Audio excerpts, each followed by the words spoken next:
Hello students, मैं Prince Kumar आप सभी को स्वागत करता हूं एसएससी जीडी इम्पोर्टेंट क्लास में। आप सभी को बता दूं कि जीडी कांस्टेबल के लिए क्लास मोस्ट इम्पोर्टेंट होने वाला है, क्योंकि आप सभी को इस क्लास में हिंदी का 20 प्रश्न और जीके जीएस का मोस्ट 20 क्वेश्चन आप सभी को देखने को मिलेगा। ओवरऑल 40 प्रश्न आप सभी को 40 इम्पोर्टेंट सेलेक्टेड प्रश्न है। यहाँ से आप सभी को हर एक प्रश्न आप सभी को 2 नंबर दिलाने की क्षमता रखता है। तो सभी विद्यार्थी सभी प्रश्न को बारीकता से अध्ययन करना, क्योंकि एक एक प्रश्न आप सभी के लिए रामबाण साबित होगा एग्जाम में। समझो, सभी प्रश्न सेलेक्टेड हैं। तो चलिए शुरू करते हैं। बताना है, पहला प्रश्न है कि दिए गए शब्द के सामनार्थी शब्द का चयन करें। सामनार्थी शब्द बताना है किसका? हिमालय का। हिमालय का भाई बताना है सामनार्थी शब्द क्या होगा? स्थिर, नगराज, जगत या सुरभि। तो हिमालय का सामनार्थी शब्द की बात करें तो राइट आंसर होगा नगराज। क्या होगा? नगराज, जो कि हिमालय का क्या है? सामनार्थी शब्द है। अगर और पूछते कि भाई हिमालय का और क्या होता है पर्यायवाची, तो क्या होता है? नगराज होता है। उसके बाद क्या होता है? नगपति होता है। क्या होता है? नगपति होता है। और क्या होता है? और हिमगिरी होता है। क्या? हिमगिरी होता है। क्या होता है? हिमगिरी होता है। और क्या होता है? और होता है पर्वतराज होता है। क्या होता है? पर्वतराज होता है। ये सब किसका पर्यायवाची है? ये सब ओवरऑल किसका है? हिमालय का है। क्या है? हिमालय का पर्यायवाची क्या होगा? नगराज, नगपति। आप लोग हमारे साथ रिपीट करना, तभी याद हो जाएगा। याद ना भी होगा तो दिमाग में सेट हो जाएगा, वहाँ देखोगे ऑप्शन क्लिक करोगे। हिमालय, नगराज, नगपति, हिमगिरी, पर्वतराज। समझ रहे हो? सभी प्रश्न समझ गए? तो चलो अगला देखो प्रश्न क्या है। अगला प्रश्न है, सही वर्तनी वाले शब्द का चयन करना है। बताना है उत्कृष्ट किस प्रकार से लिखाएगा, जो आप सभी को बताना है। समझो, उत्कृष्ट। तो चलो लिखकर और समझाकर बताता हूँ उत्कृष्ट कैसे लिखाएगा। देखो, उत्कृष्ट में सबसे पहले उ देना है। उ दे दिया, आधा ता देना है, फिर का देना है और का में री देना है। उत्क्री हो गया। और फिर मूर्धन सा आधा देना है और फिर टा दे देना है। उत्कृष्ट देखो कैसे हुआ। उ हुआ, आधा ता हुआ, का में री दे दिया, फिर आधा तलब सा दे दिया, मूर्धन सा दे दिया, उसके बाद क्या दे दिया? टा दे दिया। तो यहाँ पे क्या हो गया? उत्कृष्ट, यानी कि option number A is the बिल्कुल राइट आंसर। इसी प्रकार आप लोग उत्कृष्ट लिखोगे। समझ हो? सही होगा ऑप्शन नंबर ए। अगला प्रश्न देखो क्या है 2 नंबर में। 2 नंबर में पदार्थ। पदार्थ का आप सभी को सही वर्तनी बताना है कि पदार्थ आखिर में कैसे लिखा है। क्या? पदार्थ कैसे लिखाता है? इस प्रकार या ये। तो चलिए लिखकर और समझाकर बताते हैं। सबसे पहले पा देना है, फिर दा देना है, दा आकार दा देना है, पदा हो गया, फिर था देना है और था में ऊपर क्या दे देना है? रा दे देना है। क्या हो गया? पदार्थ। क्या हो गया? पदार्थ, यानी कि ऑप्शन नंबर सी देना है। क्या होगा? ऑप्शन नंबर सी लगाओगे इज द राइट आंसर, पदार्थ। समझ रहे हो? सभी विद्यार्थी लाइक का जो बटन है लाइक कर देना, और जो न्यू हो चैनल सब्सक्राइब कर लेना। प्रश्न है अगला कि निर्देशक कर रहा है नीचे दिए गए वाक्य के वाक्यांश के लिए एक शब्द चुने। क्या है वाक्यांश? किसी के पीछे पीछे चलने वाला। किसी के पीछे पीछे चलने वाला को हम क्या कहते हैं? आगामी, प्रतिगामी, अनुगामी, अनुरागी या फिर अनुगामी। तो क्या होगा कि किसी के पीछे पीछे चलने वाला को हम क्या कहते हैं? तो उसे हम क्या कहेंगे? उसे हम कहेंगे अनुगामी। क्या? किसी के पीछे पीछे चलने वाला को क्या कहेंगे? अनुगामी। Option number D is the right answer. क्या होगा? अनुगामी। अगला प्रश्न बताना है, गोद लिया पुत्र। गोद लिया पुत्र को हम क्या कहेंगे? दत्तक, दत्तचित, दंतक या बालक। तो गोद लिया पुत्र को हम क्या कहेंगे एक वचन में? तो राइट आंसर क्या होगा? गोद लिया पुत्र यानी दत्तक। गोद लिया पुत्र को क्या कहते हैं? दत्तक कहते हैं। ऑप्शन नंबर ए। सभी प्रश्न सेलेक्टेड है। समझो, एक भी प्रश्न को मिस ना करना, अगर मिस करोगे तो आप समझना। अगला प्रश्न है, जो निगाह से परे हो। जो निगाह से परे हो उसे क्या कहेंगे? प्रत्यक्ष, निगाहहीन या निगहबान या परोक्ष। तो जो निगाह से परे हो उसे हम क्या कहेंगे, तो उसे हम एक शब्द में कहेंगे क्या, परोक्ष कहेंगे, परोक्ष। जो निगाह से परे हो, परोक्ष। Option number D. अगला प्रश्न देखो भाई क्या है। अगला प्रश्न है, निर्देशक का रहा है मुहावरे का अर्थ व्यक्त करना है, यानी कि हमें सही मुहावरे का अर्थ बताना है। किसका, रंग लाना। रंग लाना, परिवर्तन होना, धाक जमाना, प्रभाव उत्पन्न करना या प्रोत्साहित करना। तो रंग लाना, क्या, रंग लाना का सही मुहावरे का अर्थ क्या होगा, तो सही मुहावरे का अर्थ क्या होगा, तो सही मुहावरे का अर्थ होगा प्रभाव उत्पन्न करना। रंग लाना, रंग जमाना नहीं। देखो अगर यहाँ कंफ्यूज मत होना, रंग लाना के जगह अगर जमाना होगा, क्या, जमाना। रंग जमाना का सही मुहावरे का अर्थ होगा धाक जमाना। जैसे कि ये विधायक जी इस एरिया में अपना रंग जमाए हुए हैं, मतलब ये विधायक जी हैं इस एरिया में अपना धाक जमाए हुए हैं। तो रंग जमाना का मतलब धाक जमाना, लेकिन भाई रंग लाना, रंग लाना मतलब प्रभाव उत्पन्न करना। ऑप्शन नंबर क्या होगा, ऑप्शन नंबर सी, प्रभाव उत्पन्न करना। जैसे पारा मिलिट्री फोर्स या आर्मी हो गया, जैसे जीडी कांस्टेबल, 10 आदमी की भीड़ में अगर एक आदमी ट्रेनिंग करने के बाद आएगा तो वह अपना प्रभाव उत्पन्न करने लगेगा। उसका चाल ढाल रहन सहन आप सभी को क्या, मिलिट्री वाले आने लगेगा। वही कहता है कि रंग लाना यानी कि क्या करना, प्रभाव उत्पन्न करना। Option number C. लेकिन रंग जमाना यानी धाक जमाना। समझ रहे हो। चलो अगला प्रश्न देखो। अगला है दाहिना हाथ होना। दाहिना हाथ होना, धोखा देना, दुश्मन होना, बहुत सहायक होना या फिर चापलूसी करना।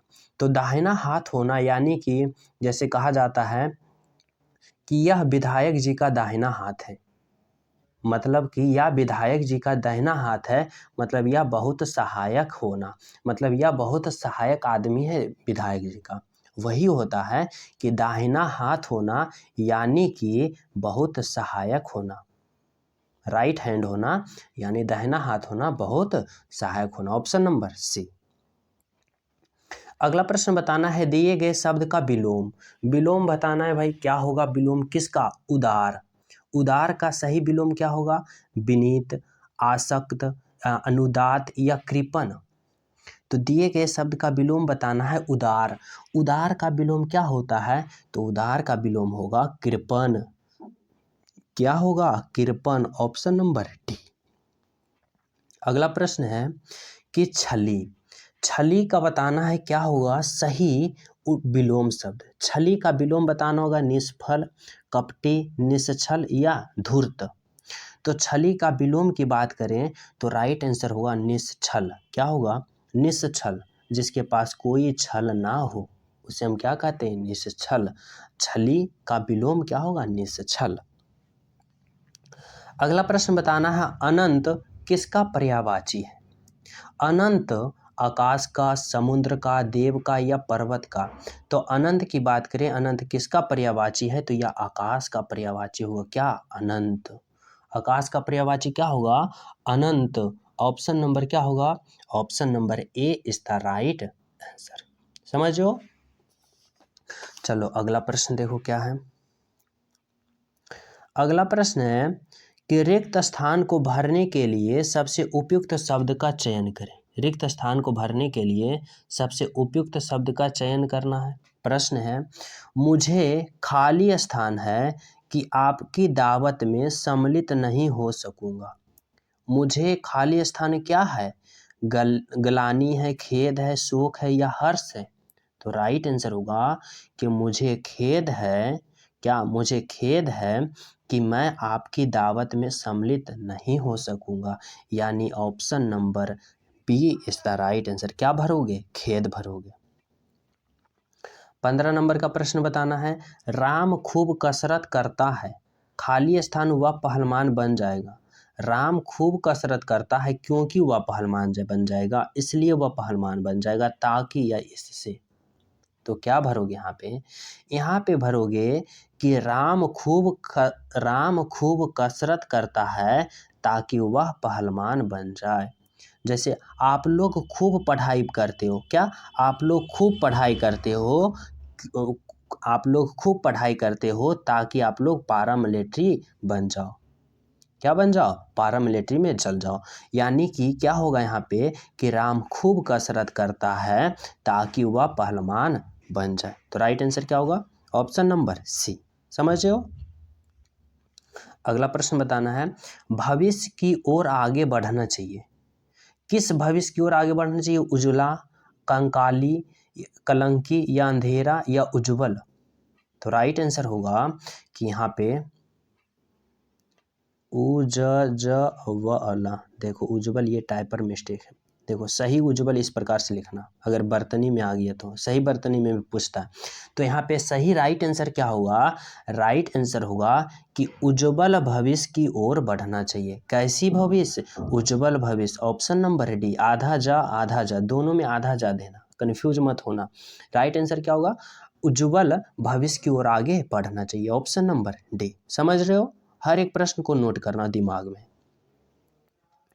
अगला प्रश्न देखो क्या है। अगला प्रश्न है, दिए गए भाग में कोई त्रुटि है तो कोई त्रुटि चुनना है, नहीं है तो फिर नहीं चुनना है। प्रश्न है कि तुम्हारे से कोई काम नहीं हो सकता, इस वाक्य में कहाँ पे त्रुटि है जो बताना है। तुम्हारे से कोई काम नहीं हो सकता, कहाँ पे त्रुटि है? तो देखो यहाँ पे त्रुटि पता चला है कि तुम्हारे से कोई नहीं होगा। यहाँ पे क्या होगा? तुमसे। क्या होगा? तुमसे कोई काम नहीं हो सकता, यानी कि किस भाग में एरर है? यानी कि भाग 1 में एरर है। तो राइट आंसर क्या भरोगे? तुमसे कोई काम नहीं हो सकता। ऑप्शन नंबर क्या होगा? ए इज द राइट आंसर। समझ रहे हो? चलो अगला प्रश्न देखो। अगला प्रश्न है, निर्देशक कह रहा है दिए गए वाक्य में रेखांकित खंड को प्रतिस्थापित करने के लिए उपयुक्त विकल्प का चयन करना है। उपयुक्त विकल्प बताना है, क्या होगा? तुम इस मूल्य से यह खरीद सकते हो। तो यहाँ पे अंडरलाइन क्या है? मूल्य से। तो यहाँ पे क्या भरोगे? मूल्य से की जगह इस मूल्य पर, इस मूल्य को, इस मूल्य में, यह आवश्यकता नहीं। तो सही राइट आंसर यहाँ पे क्या भरोगे? यहाँ पे सही आंसर होगा कि तुम इस मूल्य पर यह खरीद सकते हो, ना कि इस मूल्य से। ना कि इस मूल्य से। क्या होगा? तुम इस मूल्य पर यह खरीद सकते हो। Option number A is the right answer. समझ रहे हो? चलो अगला प्रश्न देखो। अगला प्रश्न है, सरोजिनी नायडू भारत की कोकिला कहा जाता थी। यहाँ पे देखो क्या है, सरोजिनी नायडू भारत की कोकिला कहा जाता थी। तो यहाँ पे एरर है। देखो क्या होगा? भारत की कोकिला कही जाती थी, कोई आवश्यकता नहीं। भारत की कोकिला कही जाती थी, यहाँ पे भारत की है, यहाँ पे भारत के है। आगे क्या है? भारत की कोकिला कही जाता थी। तो जाता तो नहीं होगा क्योंकि स्त्रीलिंग है, जाती होगी। अब देखो क्या है, भारत की कोकिला कही जाती थी या भारत के कोकिला कही जाती थी, यही कन्फ्यूजन है। तो क्या होगा कि सरोजिनी नायडू भारत की कोकिला कही जाती थी। यहाँ पे क्या भरोगे? यहाँ पे भरोगे ऑप्शन नंबर ए, क्या? भारत की कोकिला कही जाती थी। समझ रहे हो? चलो अगला प्रश्न देखो क्या है। अगला प्रश्न है, सनो सनो उसकी दिशा बिगड़ती गई। तो उसकी दिशा के जगह सही क्या होगा? आवश्यकता नहीं, दशा, दिशा या दिशा। तो सनो सनो उसकी दिशा बदलती गई, तो यानी कि दिशा के जगह क्या होगा? ये दिशा लिखोगे या फिर ये दिशा लिखोगे। तो राइट आंसर क्या होगा? राइट आंसर होगा ऑप्शन नंबर सी। यहाँ पे कौन दिशा होगा? ये दिशा। क्योंकि ये दिशा इसलिए बोल रहा है कि सनो सनो उसकी दिशा, जैसे आप लोग जैसे पारा मिलिट्री ज्वाइन करोगे तो आप लोग की दिशा क्या होगा? बदलेगा। आप सभी के पास पैसा आएगा, रुतबा आएगा, तो क्या होगा? आपकी धीरे धीरे सनो सनो दिशा क्या होगी? बदलती है, बदलेगी। यहाँ पे बिगड़ती है तो बिगड़ती है यानी कि बदलती है, बदलना, तो वही होगा। और इस दिशा का मतलब होता है उत्तर, दक्षिण, पूर्व, पश्चिम। समझो? तो यहाँ पे क्या भरोगे? इस दिशा कि सनो सनो उसकी दिशा बिगड़ती गई, यानी ऑप्शन नंबर सी। तो ये रहा आप सभी को 20 इंपोर्टेंट हिंदी का प्रश्न। अब चलते हैं 20 जीके का प्रश्न। जीके का भी सभी प्रश्न लगाना, सभी स्टूडेंट ज्वाइन होना जीके में भी। चलो आगे देखते हैं जीके का सेशन। जीके का प्रश्न में देखो, पहला प्रश्न पूछ रहा आपसे विषय कि दास प्रथा को कब समाप्त किया गया। इंपॉर्टेंट प्रश्न है, यहाँ से जीके के भी आप लोग एक भी प्रश्न को मिस ना करना, क्योंकि सभी प्रश्न सिलेक्टेड है। जिस प्रकार हिंदी लगाए उसी प्रकार जीके का भी लगाना, इंपॉर्टेंट प्रश्न है। कह रहा है दास प्रथा को कब समाप्त किया गया। दास प्रथा को समाप्त किया गया था 1843, 1829, 1890 या 1857। तो राइट आंसर क्या लगाओगे कि दास प्रथा को कब समाप्त किया गया। तो दास प्रथा को कब समाप्त किया गया, राइट आंसर होगा 1843 ईस्वी। कब समाप्त किया गया, 1843, ऑप्शन नंबर ए। अगला प्रश्न देखो क्या है। अगला प्रश्न है, हड़प्पा सभ्यता का खोज किसने किया था। हड़प्पा सभ्यता का खोज किसने किया था, आर.वी. शर्मा, दयाराम साहनी, रंगनाथ राव या राखलदास बनर्जी। तो राइट आंसर क्या होगा कि हड़प्पा सभ्यता का खोज किसने किया था, तो यह दयाराम साहनी ने किया था। और कब किया था, तो 1921 ईस्वी में किया था। कब किया था हड़प्पा सभ्यता का खोज, दयाराम साहनी ने 1921 ईस्वी, ऑप्शन नंबर बी। अगला प्रश्न बताना है, भारत का उत्तरतम बिंदु कौन सा है, किबिथु, इंदिरा पॉइंट, इंदिरा कॉल या गौर माता। तो भारत की उत्तरतम बिंदु की बात करें, इधर उत्तर होता है, ये दक्षिण होता है, ये पूरब, ये पश्चिम। तो उत्तरतम बिंदु की बात करें, ये वाला उत्तरतम बिंदु, तो इसको हम क्या कहते हैं, इसको हम कहते हैं इंदिरा कॉल। क्या कहेंगे, Indira col, option number C is the right answer. अगर पूछ दे आप सभी को दशतम बिंदु, क्या दशतम बिंदु पूछ दे, तो दशतम बिंदु को हम क्या कहते हैं, इंदिरा पॉइंट कहते हैं। भारत की उत्तरतम बिंदु को इंदिरा कॉल कहेंगे और दशतम को क्या कहेंगे, Indira point. Option number B is the right, option number इस प्रश्न का राइट आंसर क्या होगा कि भारत के उत्तरतम बिंदु कौन होगा, तो इंदिरा कॉल होगा, ऑप्शन नंबर सी। अगला प्रश्न देखो क्या है। अगला प्रश्न बताना है कि एकमात्र वेद जो गद व पद दोनों में है, क्या एकमात्र वेद जो गद व पद दोनों में है, ऋग्वेद, सामवेद, अथर्ववेद या यजुर्वेद। तो क्या होगा कि एकमात्र वेद जो गद व पद दोनों में है, तो वह कौन सा वेद होगा, वह होगा यजुर्वेद। ऑप्शन नंबर क्या, option number D is the right answer. अगला प्रश्न बताना है कि पुराणों की संख्या कितनी है। पुराणों की ओवरऑल संख्या कितनी है, 18, 11, 6 या फिर 9। तो राइट आंसर क्या होगा कि पुराणों की संख्या कितनी है, तो 18 है। कितनी है, राइट आंसर होगा ऑप्शन नंबर ए 18। अगला प्रश्न देखो क्या है। अगला प्रश्न है कि किस नदी पर Salaar hydro electrical power station बनाया गया है। किस नदी पर Salal hydro electrical power station बनाया गया है, झेलम नदी, चिनाब नदी, गंगा नदी या कोसी नदी। तो राइट आंसर क्या होगा, राइट आंसर होगा चिनाब नदी पर बनाया गया है, ऑप्शन नंबर बी चिनाब नदी। अगला प्रश्न देखो क्या है। साहित्य अकादमी पुरस्कार की शुरुआत कब हुई थी।